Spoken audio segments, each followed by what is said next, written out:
कुछ और लालू प्रसाद का स्ट्रॉन्ग स्टेटमेंट आया है कि इंडिया ब्लॉक की लीडरशिप अब ममता बनर्जी को दे देनी चाहिए, कांग्रेस की आपत्ति कोई मायने नहीं रखती। इस बारे में इंडिया ब्लॉक में चर्चा चल रही है। इंडिया ब्लॉक में सिर्फ कांग्रेस पार्टी नहीं है, कांग्रेस पार्टी वरिष्ठ पार्टी है, बड़ी पार्टी है। कांग्रेस पार्टी की लीडरशिप के साथ हमारे सबके बहुत मधुर संबंध है, चाहे राहुल जी हो, चाहे खरगे साहब हो।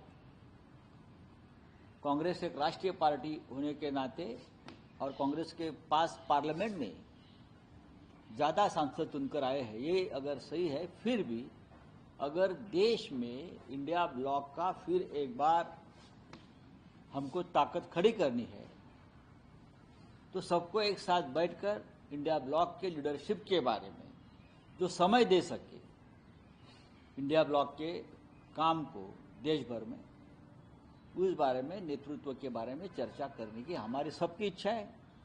चाहे शरद पवार जी हो, चाहे ममता जी हो, लालू जी, अखिलेश जी, उद्धव ठाकरे साहब, शायद नवीन पटनायक भी उसमें आ सकते हैं, नवीन बाबू भी आ सकते हैं। तो हम सब बात करेंगे, चर्चा चल रही है, आपस में एक दूसरे के साथ संपर्क चल रहा है।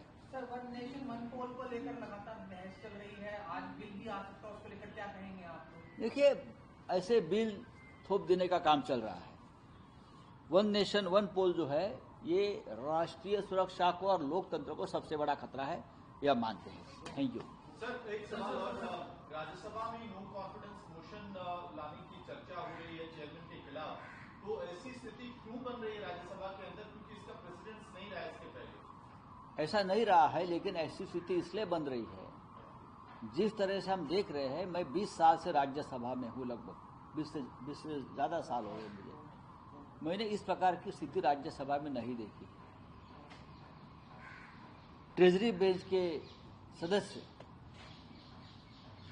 राज्यसभा चलने नहीं देते और संवैधानिक पद पर बैठे हुए हमारे चेयरमैन साहब, सम्मानीय चेयरमैन साहब, मैंने देखा है कल, उनको उत्तेजित करते हैं, उनको ताकत देते हैं।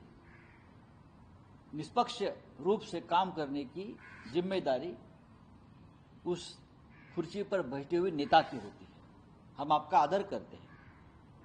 तो कल जो हमारी बैठक हुई उसमें तय हुआ कि अगर लोकतंत्र को बचाना है, सदन की गरिमा को बचाना है, तो उस बारे में हमको निर्णय लेना पड़ेगा। सर, रोड सोरस वाले मामले पर क्या कहेंगे? सर, किरण रिजिजू ने कहा बेवकूफ नहीं बना सकते, $1 बिलियन दिए गए थे मोदी गवर्नमेंट को डिस्टेबलाइज करने के लिए। ये गलत है। कौन बोल रहा है?